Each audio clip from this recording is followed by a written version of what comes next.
Hey, thank you for coming back and watching another video.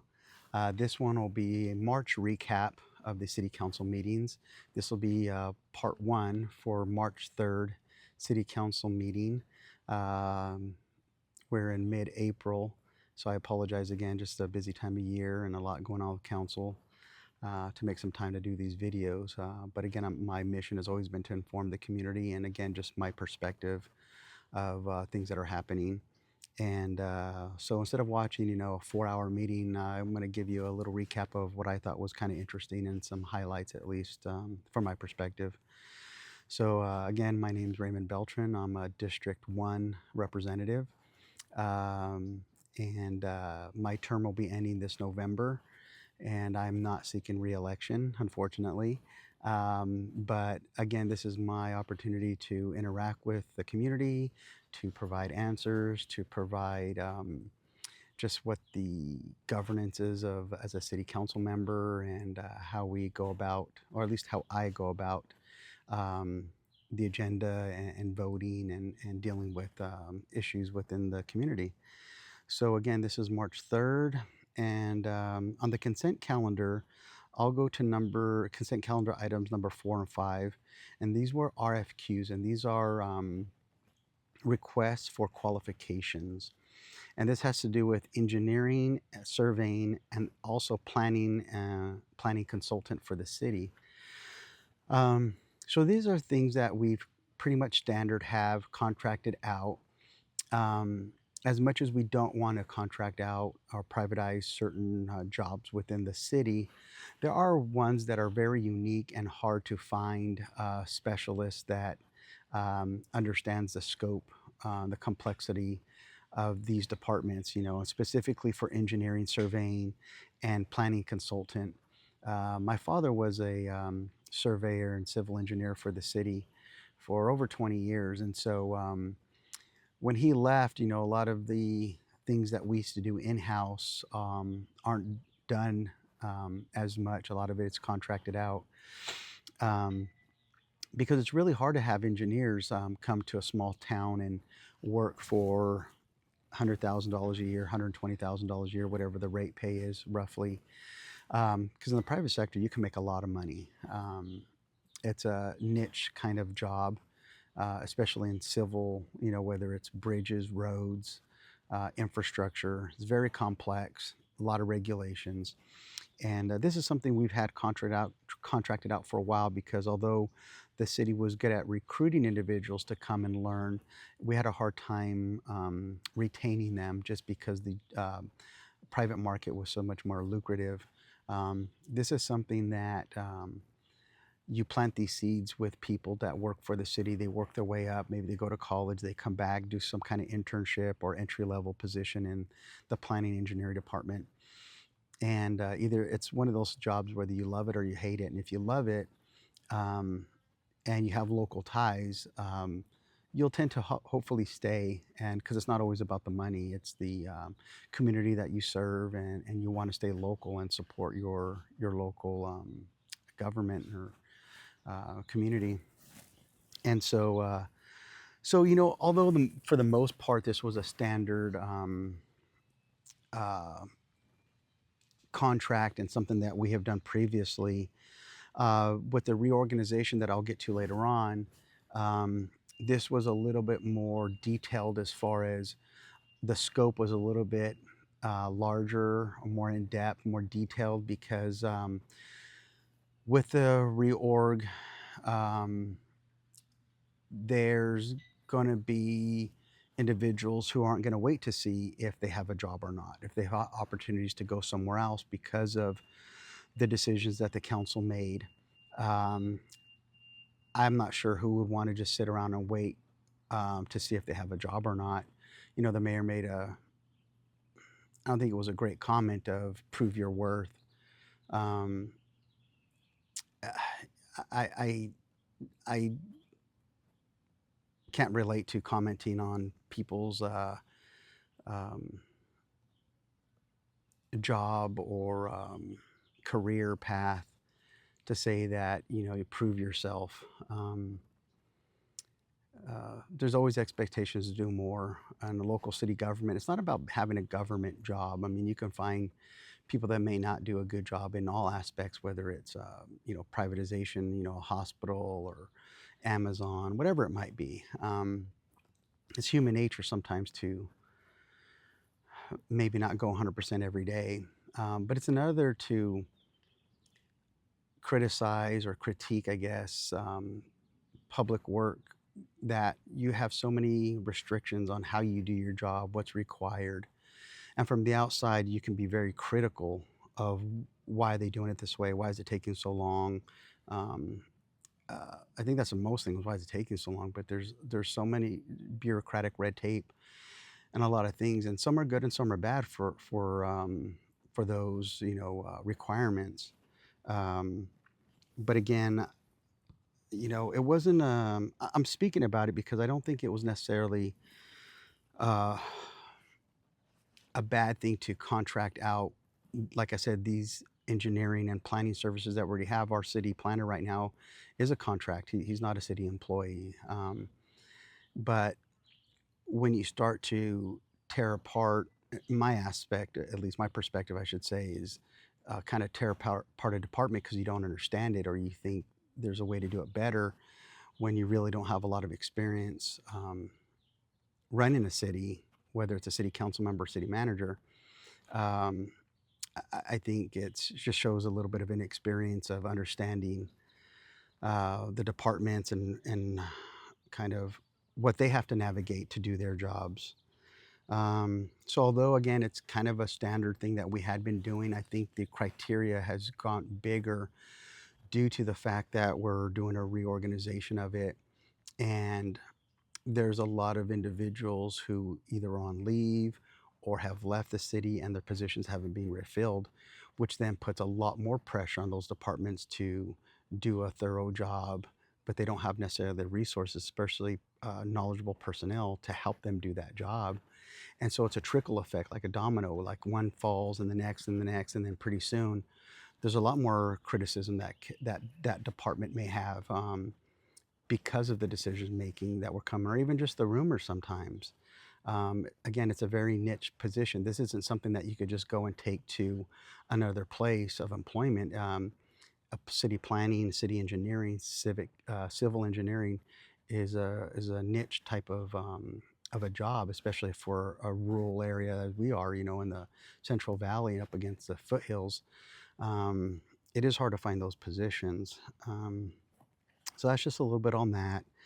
Um, Another consent calendar item, the next one was number 6. It had to do with the fireworks and drone show for this year's Freedomfest. Um, I love that there's going to be drones there. Early on, maybe about a year ago, when we were discussing the plans for the Freedom Fest for this year, knowing that there was going to be some expansion of the celebration, I had wanted drones from the get-go. I'm a drone flyer myself, and I really love the aspects that the drones have, the multicolor, the different designs, the quiet. Um, Whereas fireworks are pretty standard, there's a red one, oh, there's a blue one, there's a gold one, there's a green one, whatever, they're all just maybe a little bit different sizes, what have you, but they're pretty basic in today's world. You can't get anything too complex. And so I appreciate at first the mayor, Meister, was really wanting just fireworks, just like a doubling the amount of fireworks. And um, early on in those discussions, you might hear, I was probably, like I said, a year ago, of like my displeasure of like, that's, although fireworks are nice, like they're a little antiquated as far as I'm concerned. So I'm glad we were able to bring in a drone show. There was concerns with the overall cost. I think we're cutting back the fireworks show a few minutes, and some of that savings will then go towards the drone show. So I hope the residents and those that come out to Freedom Fest will really enjoy that new aspect to it and see where it goes from there. We'll see what the feedback is and the overall cost of maybe that's going to be a new norm of um, slowly adapting to drone type shows. Um, let's do, okay, this is consent item number 17 and 18. This was a very big discussion, or at least I'm concerned, for contracting out part of the stuff that was going on with the engineering and planning. This mostly has to do with community development, I should say. Um, so the city, maybe 9 months ago or so, pulled out of, man, it might be even a year by now. It's been a while. The city pulled out of a Tulare County Economic Development Agency, I believe is what it was called.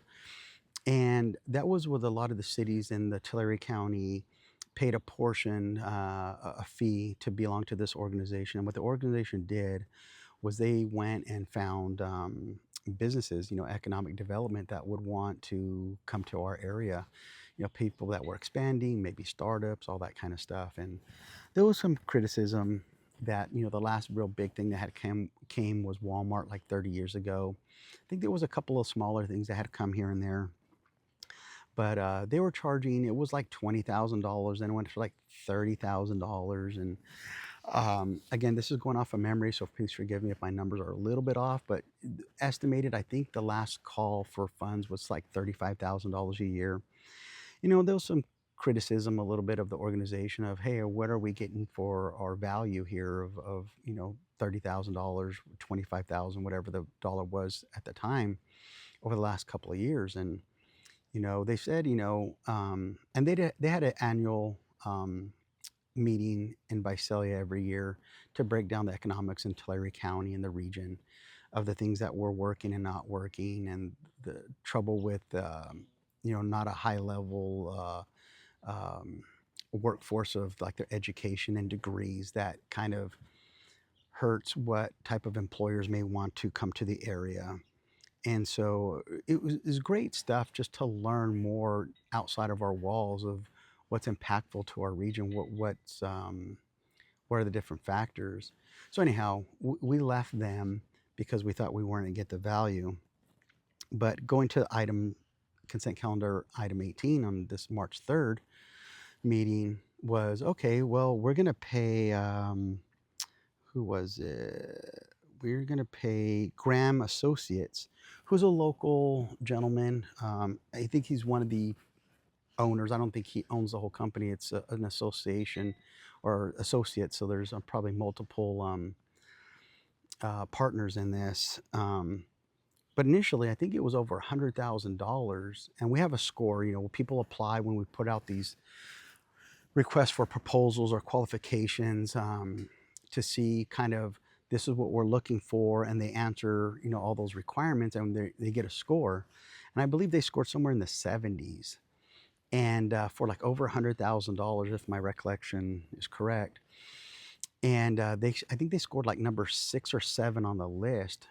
And we had other company. I think we had a business out of Bakersfield that scored 94. I think the total was 105, and for like $45,000, something like that. And the council went, because they wanted to be a local, they went with the lower score for more money. And I tried to argue a little bit about that, and it was this whole, let's keep it local. We want to keep it local. And I know there's a little bit of my perspective, at least some favoritisms, because the person is known, the person is a supporter of the mayor. And in a small town, that's going to happen. I get that. But to go to a less qualifying candidate or agency, whatever you want to call it, for more money is nuts to me. And not by like a little bit. You're talking like a 70 out of 100 from somebody who scored in like a 94, I believe, out of 100. So not only that criteria and quality or ability of the work that they're going to do, but also the cost. I think the first one, like I said, that scored the highest was like 45,000 roughly. And this one, although it scored over 100, the cap that the council was going to pay was 80. And so when it came back for us for the final vote, it was all of a sudden the new fee was $80,000. And it was like, well, that's a miracle. Like it's the cap of what we were going to spend. And so again, as much as we want to keep things local, we also want quality. We want to make our money go as far as possible. So again, there was I want to say at least $30,000 difference. Now, people might think $30,000 is a lot, but there's a lot of things that we're nickel and diming on things. And this is just one item. You multiply this, in our consent calendar, we roughly have about 12, sometimes 15 items. You add 5,000, 10,000, $30,000 on multiple items, that adds up to a lot of money at the end of a year. And so this was consent item number 18 is the one I'm discussing with the contract that was given to Graham and Associates for community development. Again, the thing that we fired this other agency for that was charging us $35,000, now we go to this other outfit that we're paying $80,000 for. So it's like, okay, we're going to pay twice as much, so we're going to get twice the result. Like, obviously these things take time, so I'm not going to kind of criticize them just like they don't know what they're doing or not bringing any value. But let's see in a year if they're able to. I don't know what they can do that these other agencies weren't able to do. And let me backtrack a little bit. And then so the consent calendar item number 17 had to do with Hartman Engineering. That we're going to help streamline planning operations and development review process. It was the same exact situation. I believe they might have scored 7th or 8th in the report. So you had 6 or 7 other companies that scored higher. This company, again, I want to say scored very similarly at like 70 out of 105. And same thing, I believe their contract was for roughly $74,000. The number one outfit came in, I don't know if it was half the cost again, but it was significant. It wasn't like $5,000. I want to say it was like over 20, maybe $30,000 difference, and I believe they also scored in the 90s. And so it's really troubling to see like, oh, we want to keep local, because I think this what is it called, Hartman is out of Visalia. So although they're local, they're not from Porterville. They don't have an office in Porterville. They don't have any personnel from Porterville. But a little bit of the backstory is the individual that came and spoke at city council that was kind of during public comment saying he was like the representative and was hoping that we would give them the contract. He was a city employee many, many years ago and left 2 different times. And I'm not going to get into it too much, but trust me when I tell you, he did not leave in a good status, I guess you would say. There was some significant issues with his work and how he conducted himself as an employee with the city. So again,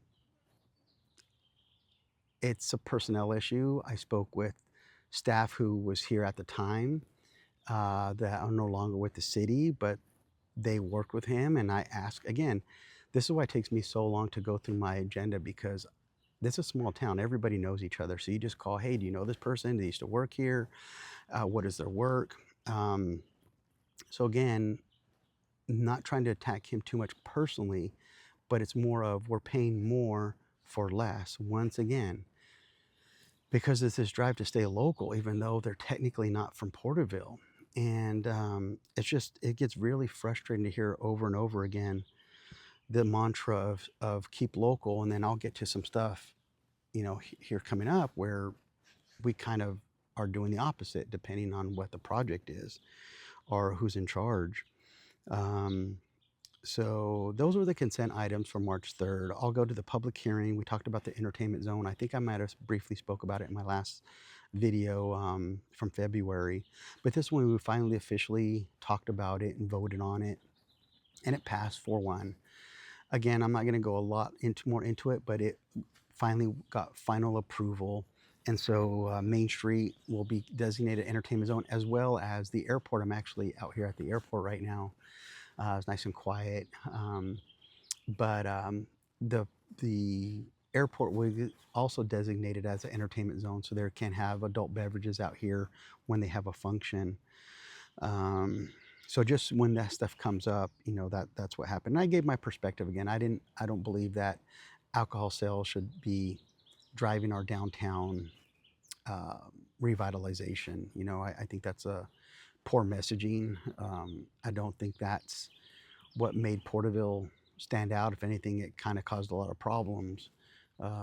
Not that adults can't be adults and we can't have fun um, and enjoy an adult beverage, but again, I think kind of hanging our hat on these types of events, I don't think is what we want to be known for.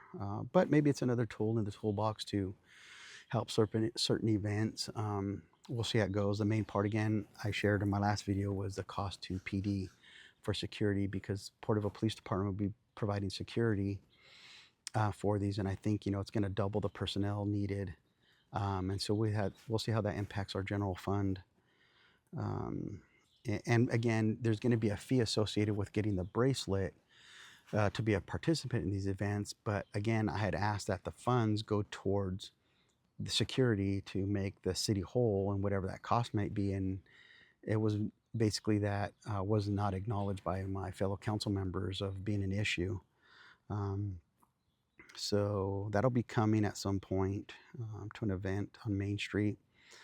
The last scheduled matter I'll talk about was the charter amendment. There was 4 that were ultimately decided to go through, and I think we talked about in our last meeting, but I'll speak about it real briefly. It was a voter ID requirement. The self-perform maintenance was the second one. The third was to how do we reseat an empty seat on council? Or right now it had been a selection by the council members. And so I'll talk about that more in the next video. And the last thing on that, after we're kind of done with the discussion, the vice mayor made a motion to update the fees and costs associated with the old charter. I think it's like from the 70s. And so there's parts of that I agree with and parts I disagree with. I don't like, it's like we're going to go through the whole charter, and anything that says 1972 or 1986, whatever, we're all going to bring up all those fees and everything up to today's standard. Some of those things make sense, and some things I completely disagree with. And I'll probably do one in the future specifically on the charters once all the language is put there and everything is kind of finalized to start publicizing. I'll probably do a video specifically on that matter. The last item on this meeting for March 3rd was the Porterville Police Department drone program. So the last one I discussed briefly on, I wish I had learned a little bit more, asked some more questions, but ultimately we ended up purchasing them. Gave it to another tool again for the police department. It's the sticker price. That's a big concern. Was, I believe it's $142,000 startup. There's some great warranty stuff that are part of the package, but that's a big hit. I should say a hit. That's a big expense for a budget. Police departments, I think, our biggest expense for the city. And I like it in different aspects of that. It can be on site really quick. A drone's not going to call in sick, or, we need a vacation time, or, get fatigued or whatever it might be. We have 2 that are going to be able to switch out if a battery gets low. It's going to have a lot of capabilities. So there are some great things I do like about it. It's just the sticker price is big. Maybe there's some grant money out there soon that could supplement this. But again, I think I spoke in the last video. This can be used from other departments as well, for planning, public works, fire department. I think I talked a little bit last time of they'll be able to spot a fire like in the river and find access points and see a hazard. If there's let's say we have another flood fight and we're trying to scour the river banks and the roadways to see points of attack or points of vulnerability. So to me it's a little bit of a wash in the pros and cons. I don't know. I'm not trying to be here and be a negative Nancy and say I don't like things that we're doing. But I try to give both sides. I see it as a council member and I see it as a resident, as a taxpayer. I try to give a very um, balanced approach or thought process to these items. And so anyhow, that's pretty much the end of this video. Again, the March 3rd recap.